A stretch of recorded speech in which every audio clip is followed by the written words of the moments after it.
तो कुछ छोटे मोटे खर्चे ऐसे होते हैं हमारी बाइक में जिन्हें हम काफ़ी नज़रअंदाज करते हैं, पर लेकिन जिस दिन वो खर्चे काफ़ी बड़े बन जाते हैं तो वो हमारे लिए बहुत बड़ी परेशानी बन जाते हैं। वही सेम सिचुएशन हमारी बाइक के साथ हो चुकी है। तो हमारी बाइक का छोटा सा खर्चा अब काफ़ी बड़ा हो चुका है। तो जी हाँ, welcome back to my channel. So आज का थंबनेल और टाइटल आप देख चुके हो कि हमारा आज का वीडियो किस पे होने वाला है। तो जो खर्चा भाई मेरे साथ हुआ है वो मैं चाहूँगा नहीं कि वो खर्चा आपके साथ भी हो और वो सिचुएशन से आप भी निकलो। तो जो बेवकूफ़ी तुम्हारे भाई ने करी है उसको ठीक करने के लिए मैं वीडियो बना रहा हूँ, ये वाली जो आपके लिए काफ़ी हेल्पफुल रहने वाली है। तो अगर आपको आपकी बाइक में प्रॉब्लम अगर फील होते है, कभी कभार क्या होता है कि अगर आप बाइक भगा रहे हो तो फर्स्ट गियर के बाद कभी न्यूट्रल लग जाता है और आप लोग सोचते हो कि भाई हमारी इंसल्ट होगी, एकदम से बाइक रेव में आ गई है, तो लोग देख रहे हैं कि इसकी बाइक में कितनी गंदी साउंड आई है।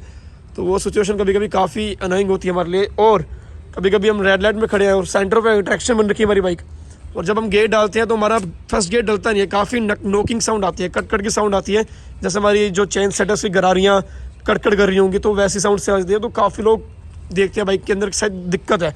वो दिक्कत होती नहीं है, वो कोई दिक्कत ज़्यादा बड़ी नहीं होती उस समय पे, पर लेकिन वो जो साउंड करती है उस समय पे हमारी बाइक, या फर्स्ट गियर नहीं लगना, या फर्स्ट गियर के बाद जब हम सेकंड गियर डालते हैं तो न्यूट्रल हो जाना, तो वो छोटी मोटी चीज़ें ना हमारी बाइक की जो इमेज है काफ़ी ख़राब कर देती है।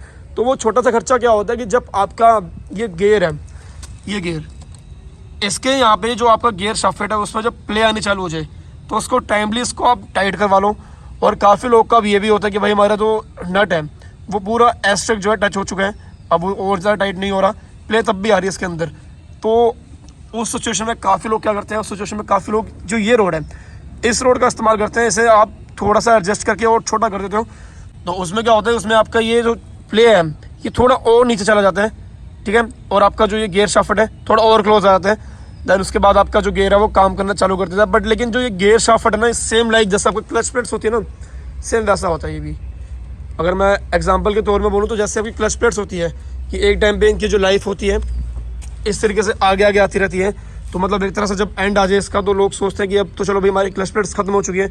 सेम वैसे हमारा जो गियर है वो गियर भी हमारा वैसा होता है कि लाइक इसको हम जितना कसते रहेंगे उतना ये नीचे आता रहेगा, पास आता रहेगा, उतना ये यहाँ से दूर होगा और ये यहाँ से पास होगा और ये हमारा जो है ऊपर हो जाएगा यहाँ को। तो हमें ऐसा लगेगा चलो भाई छोटा सा सस्ता सा काम हमारा निपट गया, हमारा हमने मैकेनिक के पास गए, उसको 10-20 रुपये पकड़ाए हमने और ये जो हमारा काम था वो सस्ते में निपट गया। बट लेकिन ये जो काम है भाई बहुत ज़्यादा बेकार और बहुत वाहियात काम है, ये काम को आप अवॉइड ही करो, ये काम मत ही करो। तो उस समय पे मैंने भी एक गलती ये करी थी कि मैंने अपनी बाइक के अंदर यहाँ पे वेल्डिंग करवा ली, कि मुझे लग रहा था कि मेरी गियर शाफ्ट के अंदर जो मेरी गियर शाफ्ट इंजन से कनेक्टेड है और जो बाहर मेरे इस रोड से कनेक्ट हो रही है, इन दोनों के बीच की प्ले ख़त्म करने के लिए मैं इसको परमानेंट वेल्ड करवा दूँ तो शायद जो ये मेरा प्रॉब्लम मेरा परमानेंट फिक्स हो जाएगा। बट लेकिन ये टेम्परेरी था। ये मैंने वेल्डिंग 3 दिन पहले करवाई थी, आज फिर खुल गई है, और उससे पहले भी मैं 2-3 बार टाके लगा चुका हूँ यहाँ पे, वो खुलते रहते बार बार, कभी कामयाब नहीं होता। इसका रीज़न ये है कि ये जो गियर शाफ्ट है वो आपके इंजन के अंदर है और आपके इंजन के अंदर आपको पता नहीं कितनी गरारियाँ होती है और आपके इंजन के अंदर कितना लोड होता है, और ऊपर से आप अपना पैर यहाँ पे इतनी ज़ोर से मारते हो, कभी ऊपर करते हो कभी नीचे करते हो, तो ऊपर नीचे कर करके हमारा जो गियर शाफ्ट है इंजन है वो ये वेल्डिंग नहीं झेल पाता। चाहे जितनी मर्जी बड़ी वेल्डिंग करा लो, चाहे टाका लगवा लो या गैस वेल्डिंग करवा लो, वो आपका नहीं टिकने वाला, वो कामयाब नहीं होगा। तो ये काम आप कभी भी गलती से भूल के भी अपनी लाइफ में मत करना, ठीक है। उस समय पे आपने समझदारी क्या दिखानी है, या तो आप इसका ये वाला पार्ट चेंज करवा दो, जो ये वाला पार्ट होता है, मुझे इसका नाम नहीं पता अभी, हाथ गंदा हो गया, कोई नहीं, तो या तो इसका ये वाला पार्ट चेंज करवा दो। अब मेरी बाइक कहीं से गंदी नहीं होती, ज़्यादातर आप देखो मेरी बाइक एकदम नीट एंड क्लीन रहती है, बट लेकिन यहाँ पे अभी समय मेरी बाइक बहुत गंदी हो रही है। उसका रीज़न ये है क्योंकि जो मैंने वेल्डिंग करवाई है ना, वेल्डिंग के चक्कर में जो अंदर की सील थी, ये देखो सील अंदर की ब्रेक हो चुकी है। अब सील ब्रेक होने के बाद क्या है कि मेरा ऑयल जो है वो गिर रहा है। इसमें क्या है कि अब इसमें 2 घाटे मेरे हैं, एक तो मेरा इंजन ऑयल जो है वो कम होता जा रहा है, मेरी बाइक के लिए ये ठीक नहीं है, मेरी बाइक की जो इंजन हेल्थ है उसके लिए बिल्कुल भी ठीक नहीं है। मेरा बाइक का इंजन काफ़ी डैमेज होगा इससे, क्योंकि मुझे मालूम भी नहीं पड़ेगा मेरा ऑयल डेली कम हो रहा है, बूंद बूंद से गड्ढा भरता है कहते हैं ना, तो वही बूंद बूंद मेरी बाइक में डेली गिर रही है। मैं नोटिस कर रहा था मेरी पार्किंग में आजकल रोज़ ऑयल गिर रहा है, बट वो कहाँ से गिर रहा है मैंने अब कैप्चर किया कि भाई यहाँ से मेरा जो ऑयल है वो गिर रहा है। मैंने एक्सपेक्टेशन कभी नहीं की थी कि यहाँ से भी कभी मेरी बाइक का जो ऑयल है वो लीक करने वाला है, बट लेकिन वो लीक कर गया वहाँ से। तो अब उसका सोल्यूशन क्या है कि सोल्यूशन अब इसका, जब उस समय मैं करता तो सिर्फ गियर शाफ्ट चेंज करवाता तो 1500 रुपये के अंदर मेरा जो काम था वो निपट जाता। बट लेकिन अब क्या है कि मुझे गियर शाफ्ट, ये रोड पूरी, ये रोड सेट, ठीक है। अब अंदर जो मैंने मैकेनिक से कॉल पे बात की है उसने बोला कि आपके अंदर जो एक गरारी होती है मे बी शायद वो भी चेंज होगी, क्योंकि आपने वेल्डिंग करवाई और आपका ऑयल भी लीक कर रहा है, प्लस ऑयल सील भी डलेगी। अब तो जो छोटा खर्चा था उस समय मेरा 1500-2000 का जो मेरा खर्चा था, मेरे ख्याल से मेरा वो 2 से ऊपर जाने वाला है। अब देखो वो खर्चा मेरा कहाँ जाएगा कहाँ नहीं जाएगा। तो अभी काम करते हैं, ज़्यादा हम यहाँ पे टाइम बर्बाद नहीं करेंगे, काम करते हैं सीधा हम चलते हैं सर्विस सेंटर, मतलब जहाँ पे हम अपनी बाइक का काम करवाते हैं तनवीर भैया के पास। तो वैसे भी KTM के स्पेशलिस्ट है, 390 के तो वैसे ही स्पेशलिस्ट है वो, तो उनके पास चलते हैं, वहाँ जाके देखते हैं कि भाई अपनी बाइक का क्या खर्चा आएगा और अपनी बाइक का जो सोल्यूशन है वो क्या निकल सकता है। तो सीधा वही मिलता है अब। A few moments later. तो यहाँ पे आते आते हमें रात हो चुकी है, देख सकते हो आप। और यहाँ पे अभी हमारा इंजन जो है खुलने लग गया यहाँ से, क्योंकि अब छोटा सा पार्ट खुलने के लिए भाई पूरा इंजन तो खुलेगा, क्योंकि जैसे बात हो खींच के बाहर तो आएगा नहीं, इसके अंदर गरारियाँ होती हैं, तो पूरा यहाँ से पार्ट खुलेगा। ये फिर तनवीर भैया इसका इंजन बाहर आएगा क्या, ये बिना इंजन निकाले आएगा? क्लच कवर खुलेगा, आ जाएगा बाहर। क्लच कवर खुलती आ जाएगा वो, तो भैया कह रहे हैं कि क्लच कवर खुलती है वो बाहर आ जाएगा ऐसे ही, तो ज़्यादा लंबा काम नहीं होगा। तो बाकी फिर भी वीडियो में सब दिखा रहा हूँ आपको मैं। सो गाइस मुझे लग रहा था कटने की नौबत आएगी, पर लेकिन कोशिश कर रहे हैं कि इसको नट को बिना काटे ही बाहर निकाल लें। तो मतलब सीख आपको मिल रही है इससे कि आपको अपनी बाइक में वेल्डिंग नहीं करवानी। अभी बहुत बड़ा रिस्क है जो मैं ले रहा हूँ यहाँ पे। तनवीर भैया क्या लगता है बाहर आ जाएगा सी? उम्मीद तो नहीं है, उम्मीद तो नहीं है, पर लेकिन फिर भी कोशिश कर रहे हैं कि बाहर आ जाए। एक बार इसको झटका मारे कुछ लगा के यहाँ पे जरा। नहीं आएगा, आना होता कैसे आएगा? नहीं आएगा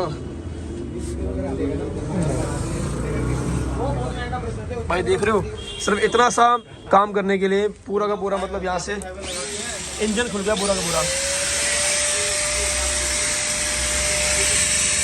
पूरा इंजन खुल गया यहाँ से।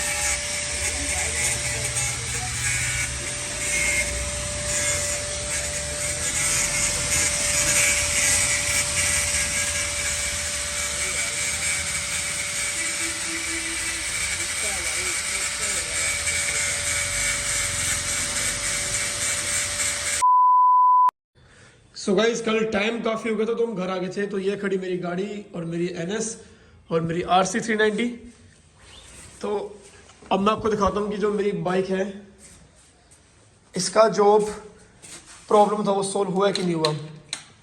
सो एज यू कैन सी कि मेरा जो इसमें शाफ्ट है वो और मेरा ये गियर चेंजर दोनों के दोनों चेंज हुए हैं। अब बस जो चीज़ थोड़ी सी गंदी है वो मतलब जो ऑयल वगैरह जो लीक हो रखा है कल का, ये अब सारा क्लीन करना है। पूरा जितना ये जंक, ये रस्टिंग वगैरह जितनी भी लगी हुई है, ये सारी गंदगी, ये सब जितना भी है, ये आज मैं सारा क्लीन करने वाला हूँ, क्योंकि कल है संडे और संडे को होने वाली है हमारी संडे राइड। तो आपको मालूम है कि मैं अपनी बाइक कितनी साफ सुथरी होता हूँ। और अब मैं आपको उसका ज़रा गियर भी दिखाता हूँ चेंज करके। व्हील चेक कर लूँ, व्हील अटक तो नहीं रहा, ठीक है। पैडल पर मैंने इससे लगा रखी ताकि आप लोग को गियर समझ आए।